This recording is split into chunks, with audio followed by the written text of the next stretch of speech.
सुन्दरि Madhavi चन्द्र सहोदरि हेममयी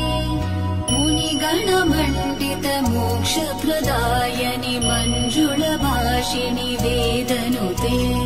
पङ्कजवासिनि देवसुपूजित सद्गुणवर्षिणि शान्तियुते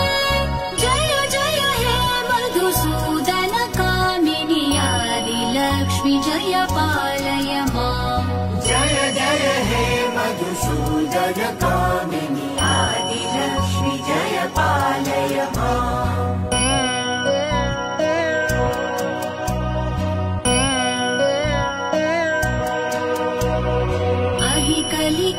कलिकल्मषनाशिनि कामिनि वैदिकरूपिणि वेदमये क्षीरसमुद्भव मङ्गलरूपिणि